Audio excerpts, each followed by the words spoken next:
Ya, jumpa lagi dengan saya di video kali ini. Ya, saya akan berbicara terkait apa yang menjadi kriteria disabilitas fisik dalam teks-teks Alkitab.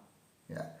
Oke, saya akan menyapa terlebih dahulu sahabat disabilitas dimanapun saudara berada, ya, para pejuang kesetaraan dan para pelayan dimanapun teman-teman berada. Salam sehat, jumpa lagi dengan saya. Terima kasih sudah menonton video saya sampai habis. Terima kasih yang sudah subscribe dan terus dukung channel ini. Dan jangan lupa ya, jangan lupa untuk tekan tombol loncengnya supaya teman-teman selalu mendapatkan update informasi terkait video-video saya yang terbaru. Ya. Oke, apa yang menjadi karakteristik terkait dengan disabilitas fisik yang terdapat di dalam teks-teks Alkitab, terkhusus teks Alkitab Perjanjian Lama. Ya. Nah, teman-teman sekalian, Saul M. Olian, ya, Saul M. Olian, seorang profesor studi Yahudi, ya. Dia juga adalah seorang profesor yang sangat menekankan studi keagamaan, ya. Ada satu buku yang ia tulis di tahun 2008, ya. Disability in the Hebrew Bible, ya, Disability in the Hebrew Bible. Ia menyampaikan beberapa hal, ya, terkait dengan hal-hal yang menjadi kriteria disabilitas fisik, meskipun dalam diskusinya untuk membuat sebuah rumusan kriteria-kriteria ini tidak gampang, ya. Oke, saya sampaikan langsung saja. Kriteria yang pertama adalah visible, ya.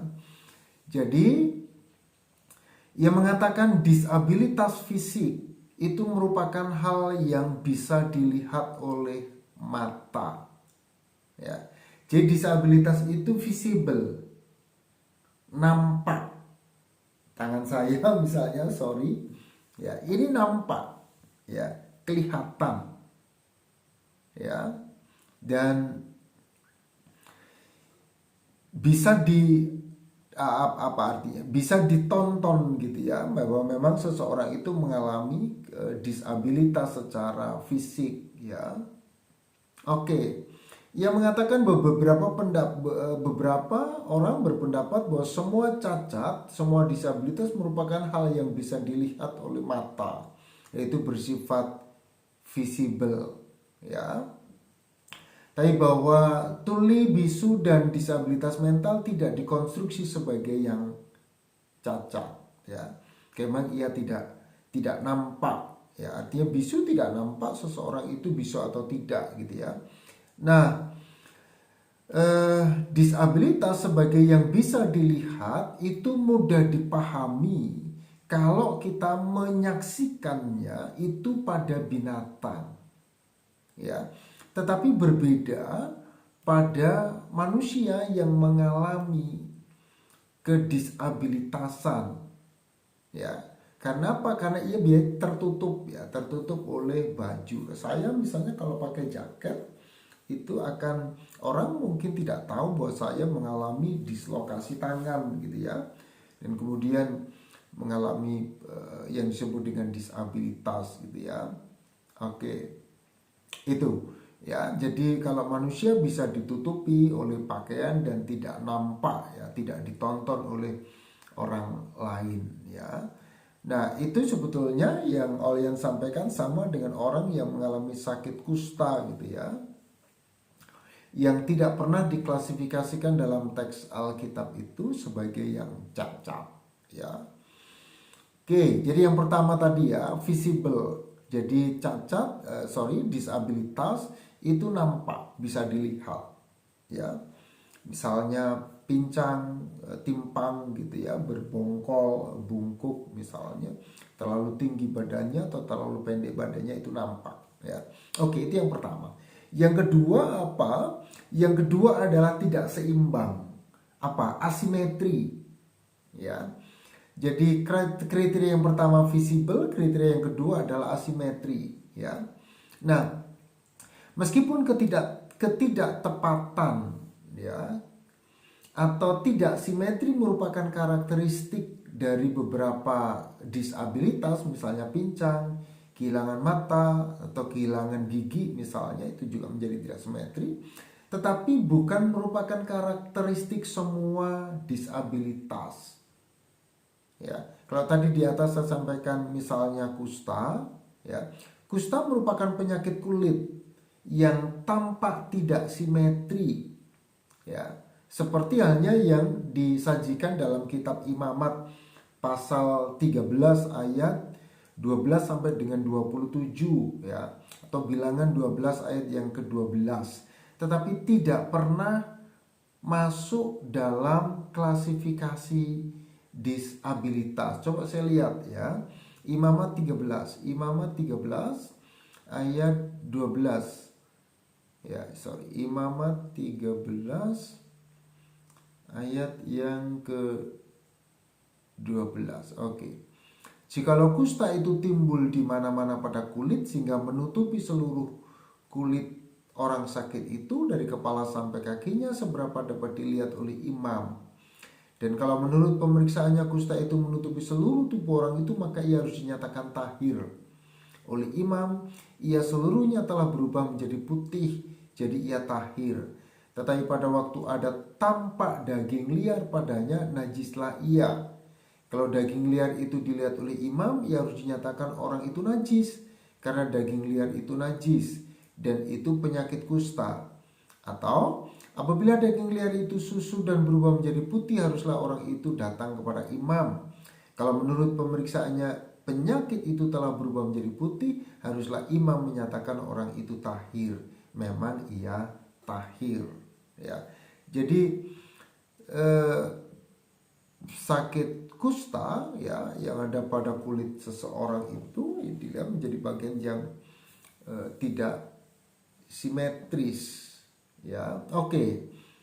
Dan yang ketiga, ya, yang ketiga adalah hal-hal yang terkait dengan tubuh yang mengalami disfungsi, ya, somatic dysfunction, ya.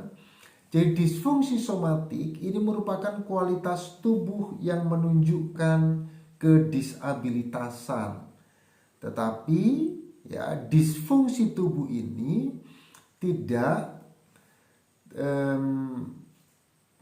tidak terjadi, ya, tidak berlaku dalam kategori cacat tertentu. Misal tuli dan bisu, ya. Meskipun tuli dan bisu menunjukkan karakteristik disfungsi somatik, ya, jadi ini yang Olian sampaikan, bahwa ada beberapa kesulitan untuk menentukan, ya, kriteria-kriteria terkait dengan disabilitas, ya. Disabilitas terkait dengan disfungsi organ tubuh, ya, tapi bisu tidak masuk kategori itu meskipun ia mengalami disfungsi, ya. Tetapi dampak sosialnya, ia mengalami dampak seperti halnya orang-orang disabilitas, ya. Oke, itu yang ketiga, ya. Jadi yang pertama tadi itu visible, ya. Yang kedua tadi itu asimetri, ya. Kemudian yang ketiga adalah somatic dysfunction, ya. Sekarang yang keempat. Yang keempat ini adalah sesuatu yang bersifat permanen, ya. Jadi sifat permanen atau hampir seumur hidup juga menjadi karakteristik disabilitas fisik dalam Alkitab, ya. Tetapi ini juga tidak berlaku bagi semua kategori disabilitas, ya. Disabilitas mental dan penyakit kulit, ya, misal kusta, tidak termasuk dalam kategori konstruksi cacat atau disabilitas oleh teks Alkitab. Hal inilah yang membuat kesulitan dalam menjelaskan perihal kedisabilitasan secara umum, ya. Dan sebaliknya, mengapa tuli, mengapa bisu, disabilitas mental dan kusta tidak dikonstruksi sebagai disabilitas dalam teks Alkitab, ya. Nah, sahabat disabilitas, teks Alkitab lebih menekankan cacat pada binatang, ya, lebih menekankan cacat pada binatang kurban dan membangun konstruksi kecacatannya itu paralel dengan cacat pada manusia, ya. Imamat 22, ya, coba. Imamat 22 ayat 18, 22 ayat 18 sampai dengan ayat yang ke-25. Itu oke, saya baca berapa ya. Imamat 22, berbicara kepada Harun serta anak-anaknya dan kepada semua orang Israel, dan katakan kepada mereka, siapapun dari umat Israel dan dari orang asing di antara orang Israel yang mempersembahkan persembahannya, baik berupa sesuatu persembahan nasar maupun berupa suatu persembahan sukarela yang hendak dipersembahkan mereka kepada Tuhan sebagai korban bakaran, maka supaya Tuhan berkenan akan kamu, haruslah persembahan itu tidak bercela dari lembu jantan, domba atau kambing. Segala yang bercacat badannya janganlah kamu persembahkan, karena dengan itu Tuhan tidak berkenan akan kamu. Juga apabila seorang mempersembahkan kepada Tuhan korban keselamatan sebagai pembayar nazar khusus, atau sebagai korban sukarela dari lembu atau kambing domba, maka korban itu haruslah yang tidak bercela, supaya Tuhan berkenan akan dia. Janganlah badannya bercacat sedikit pun.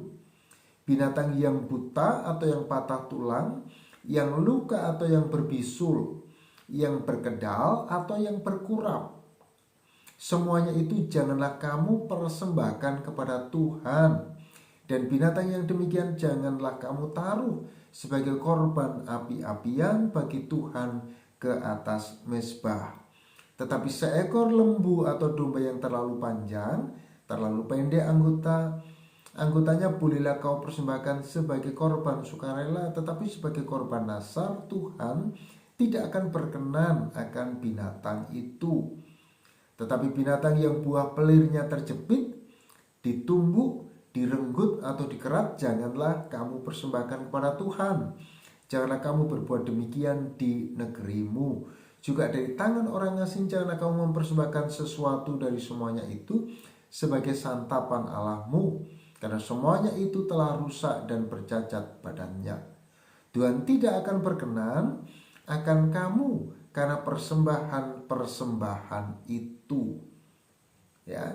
Jadi Imamat 22 ayat 18 sampai dengan 25 tadi itu menunjukkan hewan kurban yang bercacat, ya, yang buta, patah tulang, luka atau berbisul, berkedal atau kurap, misalnya badannya terlalu panjang, terlalu pendek, ya, atau dengan kata lain memberikan pesan dan sekaligus mengkonstruksi bahwa cacat merupakan sebuah keburukan, sesuatu yang jelek, dan karenanya tidak diterima oleh Tuhan.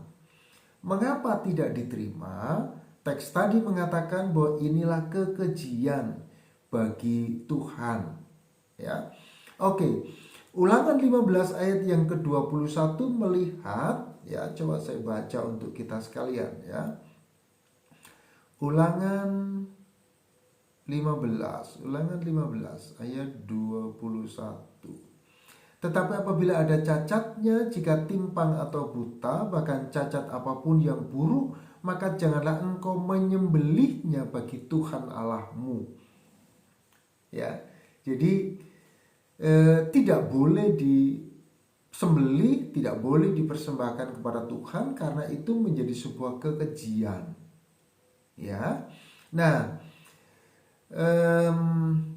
pada periode berikutnya Alkitab mengkonstruksi hewan kurban yang cacat itu merupakan kecemaran.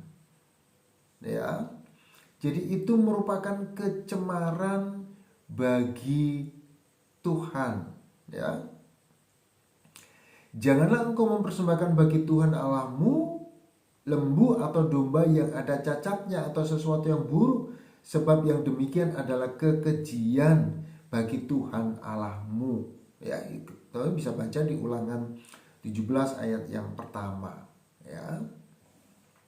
Nah, semua itu menunjukkan dimensi yang tidak dikenan, dimensi yang tidak dikehendaki oleh Tuhan. Ya, persoalannya adalah bahwa cacat pada hewan kurban tersebut selalu diasosiasikan, ya, selalu diasosiasikan pada manusia. Ya, 2 Samuel 5 ayat yang ke-8, ya. Di situ disampaikan bahwa orang-orang buta dan orang-orang timpang tidak boleh masuk, ya, ke dalam bait. Ya. Nah, kecacatan pada binatang tadi itu selalu kemudian diasosiasikan, disetarakan, ya. Sama halnya dengan kecacatan pada diri manusia. Ya, orang buta, orang timpang tidak boleh masuk ke dalam bait. Nah, sehingga devaluasi hewan kurban dengan kecacatan dan stigma yang menyertainya sebagai yang tidak dapat diterima, yang rusak, buruk, keji, dan bahkan najis. Ya, selanjutnya juga, nah ini menjadi problemnya, ya. Kecacatan pada binatang tadi itu disetarakan dengan kecacatan pada manusia, dan dengan demikian mendevaluasi manusia dengan cacat, manusia dengan kedisabilitasan yang digambarkan seperti halnya cacat pada binatang tadi itu sebagai yang terkutuk, yang tercela, dan yang cemar, dan tentunya itu yang tidak dikenan oleh Tuhan. Ya, oke. Jadi itu teman-teman sekalian, kita bisa melihat bahwa paling tidak Saul M. Olian berusaha untuk mencoba merumuskan ada 4 kriteria untuk melihat perihal kedisabilitasan pada manusia, meskipun kriteria-kriteria tadi itu juga tidak berlaku umum, ya, tidak berlaku untuk semua kategori kedisabilitasan, tapi ia mencoba untuk merumuskan bahwa yang namanya disabilitas itu berarti dia harus visible, dia berhubungan dengan yang asimetri, dia berhubungan dengan somatic dysfunction, dan yang terakhir, ya, apa tadi? Yang terakhir itu berhubungan dengan bahwa apakah disabilitas ini dalam jangka waktu yang lama atau tidak, ya, permanen. Ya. Oke, sampai di sini video saya kali ini. Terima kasih sudah menyaksikan sampai akhir, dan tetap semangat. Tuhan memberkati. Kiranya video ini bermanfaat untuk kita sekalian. Tuhan memberkati.